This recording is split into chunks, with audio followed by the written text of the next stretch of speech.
Hello friends, we're happy to introduce another War Thunder update, the final one for this year, Winged Lions.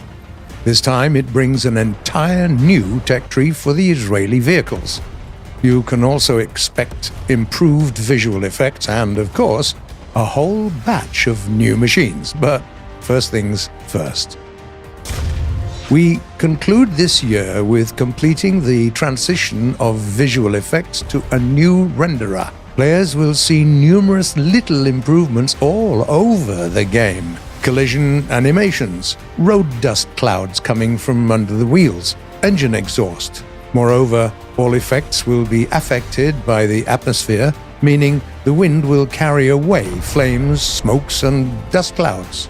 Hits and holes will receive a lot of variety in their visualization. Look how different these traces look depending on whether the round penetrated the armor or not. It's a small detail, but it makes the game even more realistic.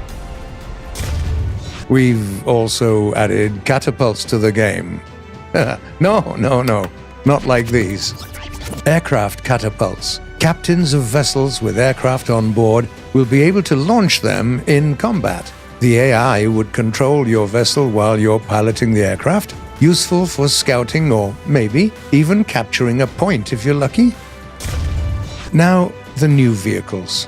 The Israeli aircraft tree starts at rank 4, which makes sense if you remember that the country was only formed in 1948. And here are the first Israeli tanks. The ground tech tree is pioneered by two premium machines, the Merkava Mark II MBT, the 60-ton calling card of the Israeli army, and the M51, a modification of the American Sherman with a 105mm gun.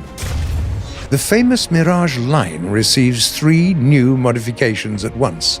The Nesher is a multi-role fighter-bomber recreated by Israel according to gathered intel. It can carry a wide range of bombs and a couple of guided missiles. The Kefir C7 is the Mirage 3 with Israeli avionics, an improved engine, and an impressive high-precision arsenal including bombs, rockets, and air-to-air guided missiles. The Mirage 5F is the modernized version of the Mirage 3E. It's armed with 30mm cannons, rockets, freefall bombs, Matra air-to-air and Nord air-to-service missiles. The F-105 Thunderchief is another new competitor. It's an American fighter bomber with a rich choice of weaponry, bombs with calibers between 500 and 3,000 pounds, Mighty Mouse rockets, and 2 types of bullpup missiles. On top of that, it can carry up to 4 AIM-9E missiles for air targets. The Japanese ground forces are happy to introduce the Type 10 main battle tank. It has a 1,200 horsepower engine that can accelerate the machine to an impressive speed of 70 kph. It has 120mm gun and has an autoloader that can shoot up to 15 rounds a minute. There's another new entry, the two S3M Akatsia, a Soviet self-propelled howitzer with a 152mm gun armed with a powerful HE, AP, and heat rounds. The Swedish tech tree receives the Bandkanon 1, a fearsome tank destroyer with a furious rate of fire.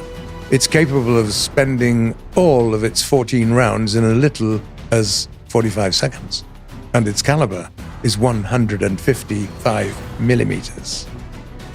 Meanwhile, the German battlecruiser Seanhorst looks like an adult supervising kids on the playground here.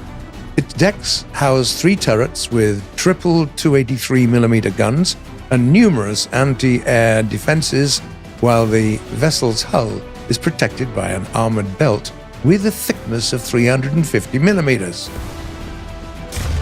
The Winged Lions update brings many more vehicles than we've just listed, of course. Each and every nation will receive some form of reinforcement. The Soviet pilots, for instance, should get ready to fly the MiG-27K fighter with a thermal sight. while the French tankers need to prepare for the Leclerc S21, a modern MBT. As usual, the full changelog is available on our official website. Please subscribe to our channel, research new vehicles, test the catapults. No, not like these, like this, and share your thoughts in the comments. Good luck.